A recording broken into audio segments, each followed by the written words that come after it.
First, an article from the Huffington Post has a lot of people talking. It's called 23 Things Every Woman Should Stop Doing. It includes everything from holding on to guilt to the fear of being alone. Take a look. I realized that I'm saying no to myself all the time. Sometimes I guess you have to challenge yourself to say yes.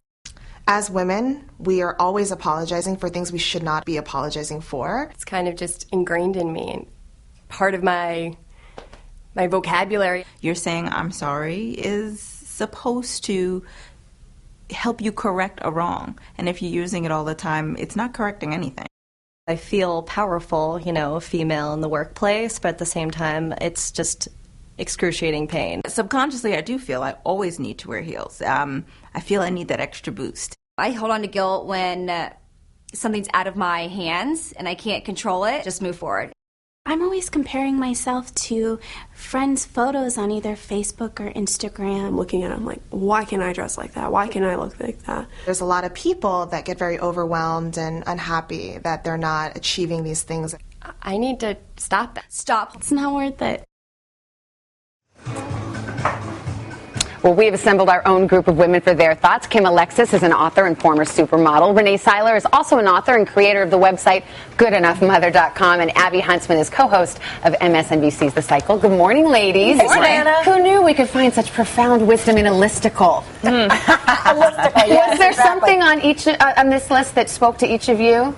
More than one, actually, but apologizing all the time, and I think that comes with age. Yeah. What about you, Renee? Body snarking. Body snarking. I hate my arms. I hate my butt. I hate my, for a while I hated my hair. We all do that. I love my hair now. I love my hair now, but for a long time I did not. What about you, Kim? For me, the food was the enemy. I had a hard time with that because of the profession I was in. So I had to learn what was good food, what was not, and instead of making myself feel miserable from not having something, reward myself for eating something good. For me, the one that spoke to me, feeling like an imposter when you accomplish something. I think so many women feel that way, that they're going to be found out. No, I'm really not as good at this. I don't know how to do what I say. Does that ever go away? I don't. Well, not that I'm aware of. No, I actually do think it goes away. I think that's one of those things that comes with age. You mature a little bit, and finally you understand that you have a right to follow your own true North Star, and that you have a right to be here, and that what you say matters, and what you say is important. Let's go through a couple of other ones. Fearing the label crazy.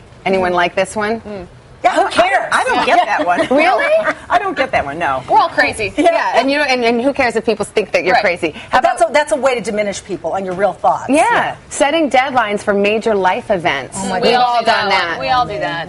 I didn't do that. Oh, good. So you're more well-adjusted than the rest of us. No, I just think life has always been thrown at me, and there's so much different stuff that can come on when you're self-employed. You just sort of wing it. But I think you're 27, right, I'm 27, Abby? but everything on this list, it's not about how we see ourselves. It's pleasing everyone else around us. It all goes back to insecurity and our own inner confidence. The one that I loved the most on that list, though, was comparing our lives to everyone else's virtual life. And that's all too common today in social media, whether it's Pinterest or Twitter or Facebook. Everyone's life can be perfect. But shame on us for looking at that and thinking, oh, that must be real. Because who's going to put themselves out there and say, yeah, this is how I woke up with the curlers in my hair and, bags and what? Nobody's going to put a picture like that of themselves. I have that pressure that I'm supposed to be that person for everyone else. And that's tough walking into a room when people are like, oh, well, she's not the perfect thing I thought she was. It sort of shatters their dreams. I'm like, hey, it's just me. This was a list of 23 things women shouldn't do. I thought it would be fun to ask you,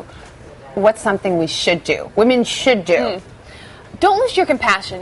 Being aggressive is standing on your 2 feet. And I think we can be strong without losing that warmth that we have as women that we bring to the table that men don't always bring. Yep. I think you need to be as good to yourself as you are to everybody else. We are so big about putting our kids first and putting our partners first. What's wrong with saying, I'm going to go first? I want to be good to me. What about you, Kim? I sort of took it and turned it a little bit. I feel like when we're feeling down, if somebody's watching this and they're like, oh, I'm not doing any of these things right, when you don't feel good about yourself, go out and give to someone else or go out and help somebody else. Oh, that's a good idea. Yeah. Real quickly, there was a Harris poll recently, asked women, what is the perfect age? 50 was the average answer. Okay, hello, we got a couple of 50s. What do you say? I love the age I'm at now because I'm not as naive as I was when I was 20, and New York City, living here, will do that to you. But I also look forward to many more life events. If I can look as good as these two when I am 50, I think 50 is a great age. Well, ladies, thank you so much. We asked this morning to send in your suggestions, so you can do that by going on today.com.